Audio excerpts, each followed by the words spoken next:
નવનિર્મિત જિલ્લો વાવ થરાદ જ્યાં આવેલા સુઈગામ તાલુકાનું નવાપુરા ગામ જ્યાં આવેલી પ્રાથમિક શાળાની સ્થિતિ અત્યંત દયનીય હાલતમાં છે। ખંડેર હાલતમાં જોવા મળતી પ્રાથમિક શાળામાં ન તો યોગ્ય બેસવાની જગ્યા છે અને ન તો કોઈ અન્ય સુવિધાઓ જોવા મળી રહી છે। 8 વર્ષ અગાઉ તાલુકા શિક્ષણ વિભાગ દ્વારા શાળાના તમામ ઓરડા ડેમેજ જાહેર કરવામાં આવ્યા હતા, છતાં હજુ સુધી નવી શાળા બની નથી। આવી ખંડેર હાલત ધરાવતી શાળામાં 150થી વધુ બાળકો જીવના જોખમે અભ્યાસ કરવા મજબૂર બન્યા છે। ત્યારે જો સમયસર કોઈ નક્કર કાર્યવાહી ન થઈ તો કોઈ મોટી દુર્ઘટના પણ સર્જાઈ શકે છે।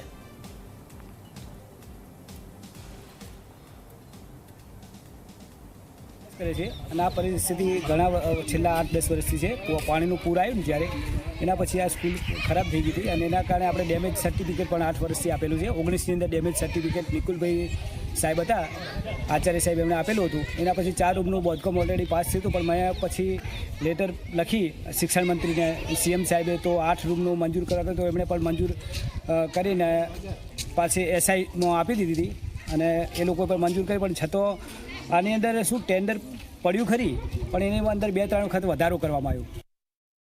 અગાઉ પાણીના પૂરના કારણે જમીનમાં વધારે પડતો ક્ષાર આવવાથી જે હયાત બિલ્ડિંગને નુકસાન થયું હતું એનું ડેમેજ સર્ટી લીધું। ડેમેજ સર્ટી લીધા પછી અગાઉનું એ સર્ટી તાલુકામાં ન પહોંચવાથી થોડું ડિલે થયું અને હવે અમે એ સર્ટીના આધારે માગણી કરી એટલે સરકારે તાત્કાલિક ધ્યાનમાં લઈ નવું બિલ્ડિંગ, નવું આખું ઇન્ફ્રાસ્ટ્રક્ચર અને કમ્પાઉન્ડ વોલ સહિત નવું બિલ્ડિંગ મંજૂર કર્યું છે અને હવે એ બિલ્ડિંગ થાય એટલે અમારી શાળાની પરિસ્થિતિ સુધરી જાય। હાલ અમારી શાળાની પરિસ્થિતિ ખૂબ ખરાબ તો છે જ।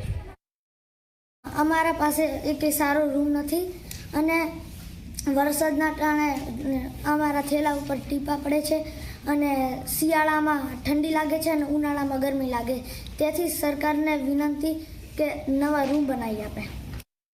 ડેમેજ છે પણ આપણે બાળકોને સલામતીના ભાગરૂપે સિન્ટેક્સના રૂમો 3 સારા રિપેરિંગ કરાયેલા છે અને 2 પ્રાર્થના સેટ છે, એની અંદર બેઠક વ્યવસ્થા કરી છે અને શિક્ષણ કાર્ય ચાલુ છે।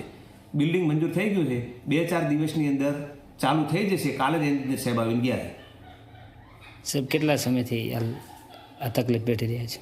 આ તો 3 વર્ષથી છે। ડિઝાઇનમાં મૂક્યું હતું, ક્ષારવાળી જમીન છે, એના હિસાબે વારંવાર ડિઝાઇનમાં મૂલવું પડ્યું 2-3 વખત, એટલે થોડું લેટ થયું છે।